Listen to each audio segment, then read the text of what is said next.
I would really like to recommend this book, When Women Speak. Both men and women should read it. This is a book, but it's also an invitation to join a network, particularly of women involved in ministry to Muslims. Kathy Hine is one of the prime movers in When Women Speak, and I heard her speaking at a conference. What she said really resonated with me. She talks about a shift that has happened in mission to Muslims over the last few decades. And the result has been ministry to women being sidelined. The default strategy has been to reach the men and assume that the women will follow. I know that because I preach that too.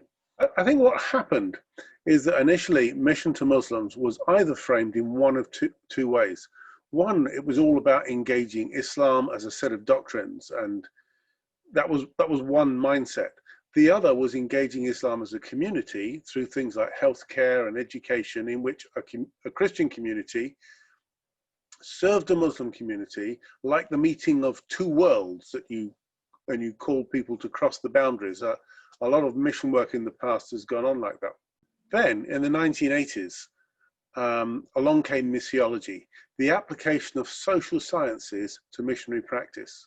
People like Phil Parshall argued that the reason that the gospel was not attractive to Muslims, the reasons were cultural, and that what we needed to do was to wrap up the truth in Muslim culture rather than Western culture or any other.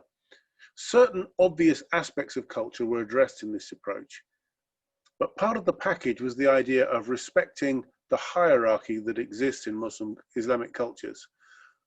So assuming that if you win the men, they would bring their families with them and the women would follow. The problem with that approach was that it did not really examine the cultural dynamics of the way most Islamic societies work. I saw for myself that men do not actually bring their wives with them.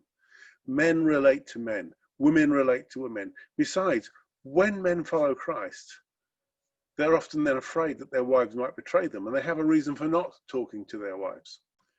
The fact is, in many Islamic cultures, men avoid challenges by traveling away from their family, or by drinking, or by absorbing themselves in sport.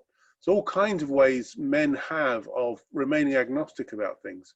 Women are bound into the real stuff of life. They cannot escape it.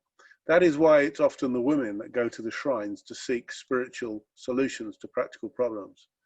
More and more evidence is coming to light that when women are solidly converted, the family gets transformed, and men do get reached too.